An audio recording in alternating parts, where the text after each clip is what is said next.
Le club Al Sadd bloque Xavi Hernandez. Le Paris Saint-Germain n'arrive toujours pas. Bonjour et bienvenue à tous sur Afrique Sport pour la matinale de ce jeudi 4 novembre que nous débutons au Sénégal. L'AS Saint-Etienne va officialiser à partir du 12 novembre prochain un partenariat avec les Espoirs de Guédiawaye, un accord de 5 ans.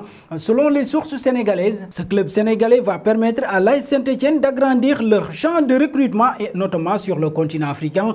Le club des Espoirs de Guédiawaye est jeune puisqu'il est fondé dans les années 2000.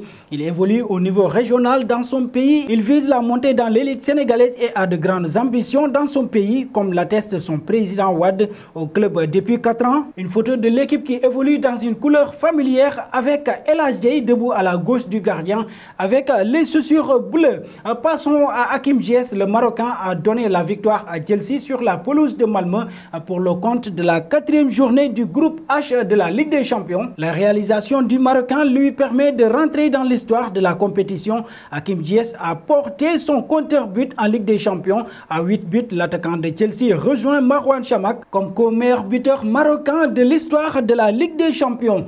Passons à un autre talent marocain, Achraf Hakimi, 30, Alexandre Arnold, Dani Carvajal et le Marocain sont les latéraux droits compétitifs en Europe. À l'heure de choisir, les fans n'ont pas hésité à massivement voter pour l'international marocain du Paris Saint-Germain. Achraf Hakimi serait le meilleur latéral droit au monde pour son début de saison en France. Il a mis tout le monde d'accord et ce classement est tout sauf volé après sa saison exceptionnelle réalisée à l'Inter de Milan.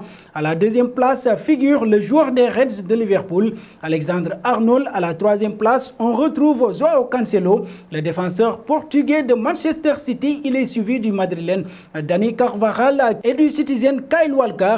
Le Lion de l'Atlas a bénéficié de 6631 voix, soit 51% des votes. Son rival Trent Alexander-Arnold de Liverpool a lui obtenu 4152 voix, soit 35% des votes selon un sondage effectué par le site spécialisé Goal en partenariat avec la FIFA. Un passage en Espagne désormais pour la seconde partie de cette matinale du jeudi 4 novembre. Karim Benzema est entré un peu plus dans l'histoire du Real de Madrid ce mercredi. Auteur de l'ouverture du score contre le Shakhtar en Ligue des Champions, l'attaquant français a inscrit le 1000e but de la Casablanca en Ligue des Champions. Le Real est le premier club à atteindre cette barre symbolique. Sur les deux autres places du podium, on y trouve le Bayern Munich avec 763 buts et le FC Barcelone 654 buts, sont encore loin du Real de Madrid. Restons autour de la Ligue des Champions avec le Paris Saint-Germain. Les Parisiens concèdent à nouveau le match nul pour leur 2e déplacement de la saison en Ligue des Champions. Dans un match étrange, souvent haché après une grosse entame de match et débauche d'énergie, le RB Leipzig avait pris l'avantage avant de subir un doublé de Wijnaldum. Sur les 2 premières occasions parisiennes et au bout d'une 2e période moins rythmée, les Allemands ont finalement pu revenir grâce à un penalty. Paris n'a toujours pas perdu en Ligue des Champions. Le match à City dans 3 semaines sera crucial pour la première place. Terminons avec la situation de Xavi. Depuis quelques jours, l'arrivée de Xavi au FC Barcelone est annoncée comme imminente si l'ancien milieu du FC Barcelone aurait envie d'effectuer son retour dans son club de cœur. Al Sadd ne l'entendrait pas de cette oreille. Dans une annonce officielle, le PDG du club qatari, Turki Al-Ali, a fait le point. Nous nous félicitons de la visite de la délégation du Barça.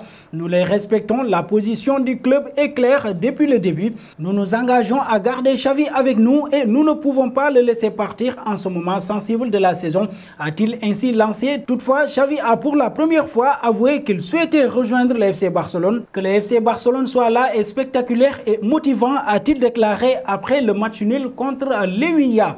Et nous arrivons au terme de cette matinale que nous bouclons avec la question du jour.